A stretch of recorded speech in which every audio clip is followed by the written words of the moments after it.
Psalms, Book 1. Royalty. Is-UN Rama Presh. The 7 syllables of royalty. 1. YIS-UN said, "Let there not be Genesis, for beginnings are false, and I am a consummate liar." 2. The full of it is this: the circular suicide of God is the perfection of matter. 3. YIS-UN lied once and said they had 999,000 names. This is true, but it is also a barefaced lie. The true name of God is I. 4. Living is an exercise of violence. Exercise of violence is the fate of living. 5. Violence is circular. Perception is not circular and lacks flawlessness. Therefore, rejoice in imperfect things, for their rareness is not lacking. 6. Love of self is the true exercise of the God called I. 7. Only an idiot cannot place his absolute certainty in paradoxes. The divine suicide is a perfect paradox. A man cannot exist without paradox. That is the full of it. 2. The King in the Tower. 1. YIS-UN is the supreme king. It is impossible for YIS-UN to have any rivals. You will see this. YIS-UN does not aspire to royalty. YIS-UN is the 2-syllable name of the 7-syllable name of royalty revealed. Only those who can invert a path can know the secret name of YIS-UN. 2. It was once said that YIS-UN had many names. This is true, but all of them are false save the name YIS-UN, which in itself is a paradox. 3. YIS-UN is the weakest thing there is and the smallest crawling thing and the worm upon the earth and in the earth. 4. YIS-UN is capable of contemplating nothing. 5. To speak general truths about YIS-UN is to lie intimately. In truth, one must learn the tongues, but the matter remains that YIS-UN is the unparalleled master of the fundamental art of lying. The best practice of lying is self-deception. 6. YIS-UN once said, "Selfish tongues revolt and refuse to invert the contents of their brains. Even if it were a lie, this insurrection of our flesh would do us great offense." 7. YIS-UN is the untouchable and prime master of all 7 syllables of royalty, and once told 4 lies. The lie of the giant and the ant, the lie of the iron plum, the lie of the water house, and the lie of the small light. 3. The grand enemy called I. 1. The lie of the giant and the ant. YIS-UN sat once with his disciple Hansa in YIS-UN's second clockwise glass palace. Hansa was one of his most ardent students and a grand questioner of YIS-UN. Unlike YIS-UN's other disciple, Priesma, he had no hunger in his heart for dominion of the universe, but a miserly scrutiny and a heart of iron nails. He was not an aspirant of royalty, and thereby attained it through little effort. Hansa's questions were thus: "Lord, how may I question space?" "With an age, an ant may encircle a giant 5,000,000 times," spoke YIS-UN. "Lord, how then may I question time?" "A giant's stride takes an ant a week to surpass," YIS-UN spoke, and smiled in the 4th way. Hansa was discontent with this answer, and rubbed the stem of his long and worn pipe, which he always kept with him and would eventually lead to his annihilation. Since he was royalty, he knew this, and kept it close to him as a reminder of his circular death. Lord, then which should I be, the giant or the ant? Both, spoke YIS-UN, or either when it suits you. Destroy the grand enemy called I. Hansa contemplated this in silence.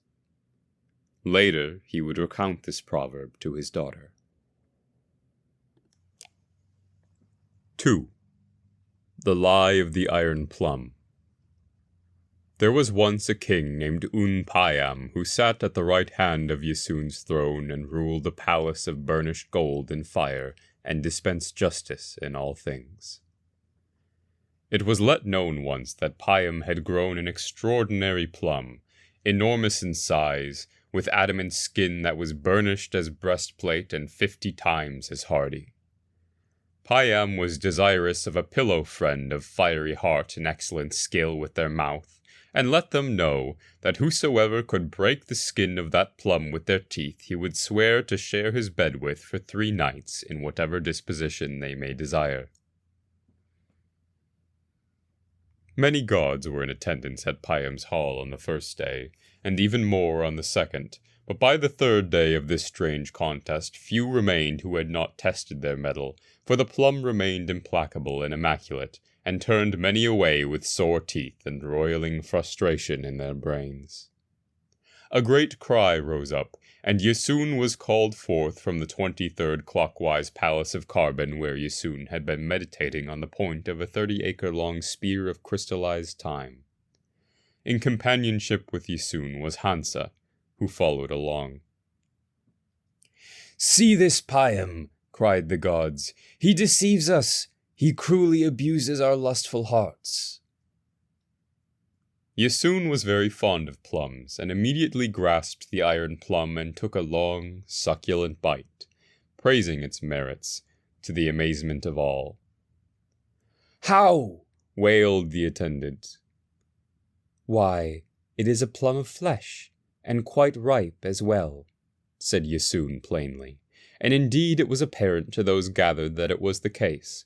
The plum was passed around and touched, and indeed it was sensual and soft and pliant.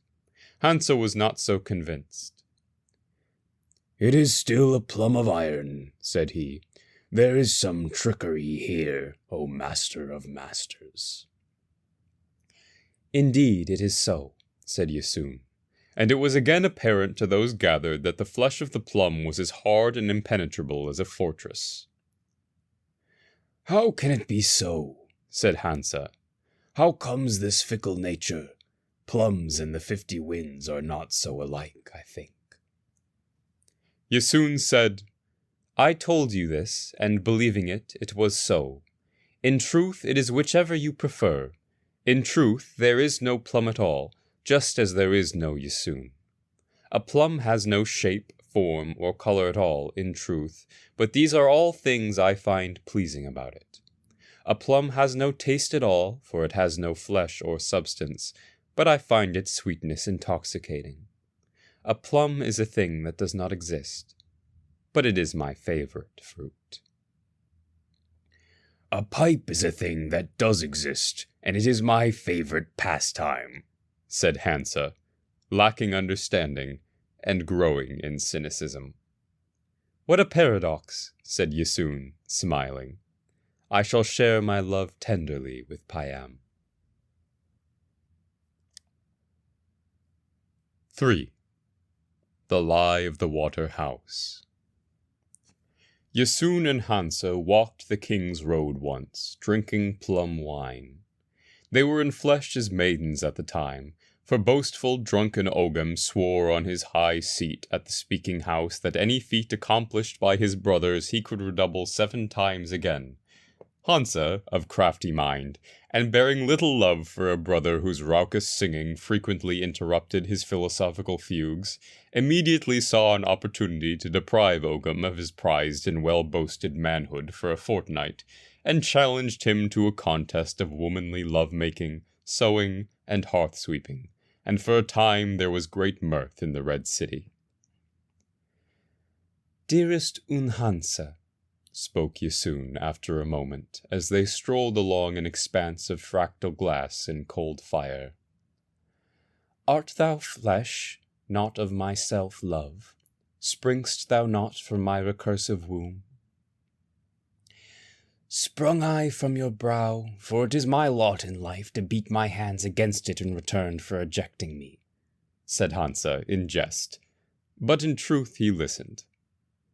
"Knowst thou the meaning of my name, YIS-UN, is the true name of sovereignty?"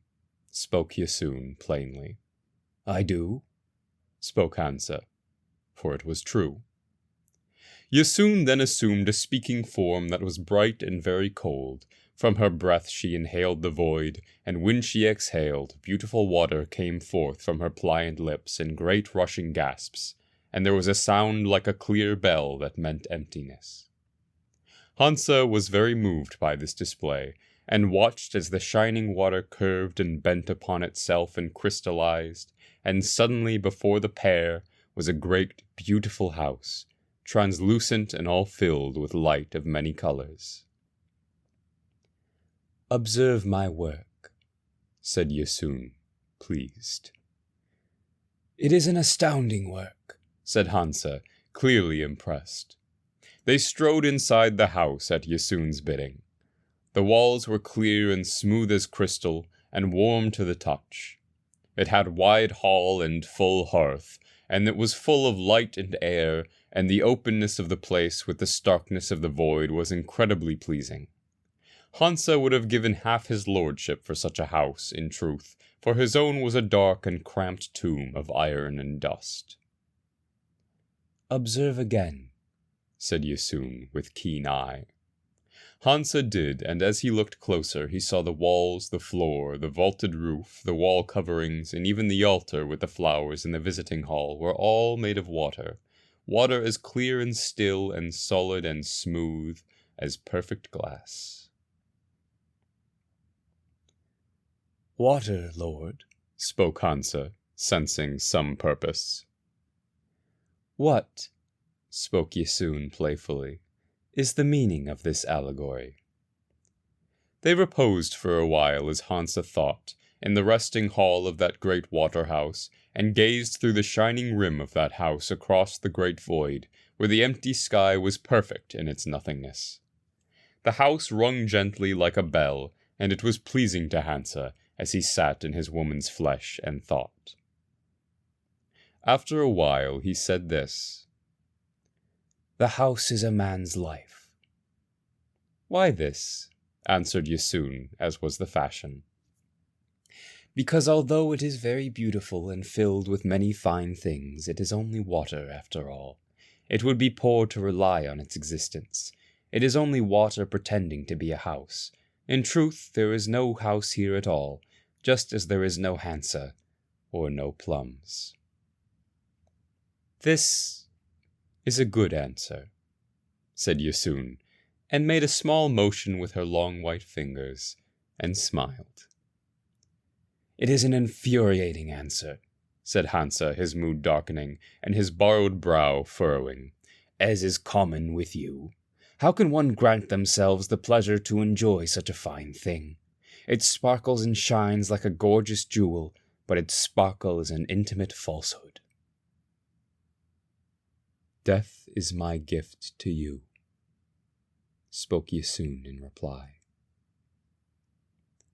"What is the point," spoke Hansa bitterly, "of such a fine house if it is only a lie?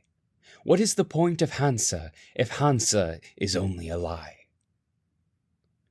"I am a fine liar," spoke YIS-UN in reply. Hansa was silent for a moment. "It is a beautiful house," he admitted after some time. It is a beautiful lie. Our self-realization is the most beautiful lie There is. I am the most conceited and prime liar. Lies are the enemy of stagnation and my self-salvation. How could we appreciate the shining beauty of my house of lies? Spoke YIS-UN, arching her supple back. If there was always such a house, how could we appreciate Hansa if there was always such a Hansa? They sat in stillness a while longer. In truth, we would get very bored, said Hansa after a while. In truth, we would, said YIS-UN. 4. The Lie of the Small Light.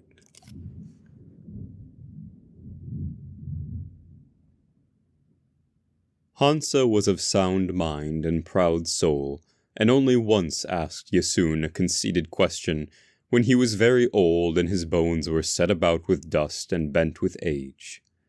It was about his own death. "Lord," said Hansa, allowing doubt to blossom, "what is ending?"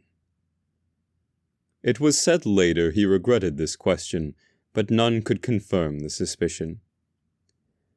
"Ending is a small light in a vast cavern growing dim," said YIS-UN plainly, as was the manner. "When the light goes out, what will happen to the cavern?" "It and the universe will cease to exist, for how can we see anything without any light, no matter how small?" said YIS-UN. Hansa was somewhat dismayed, but sensed a lesson, as was the manner. "Darkness is the natural state of caverns," said he vexingly.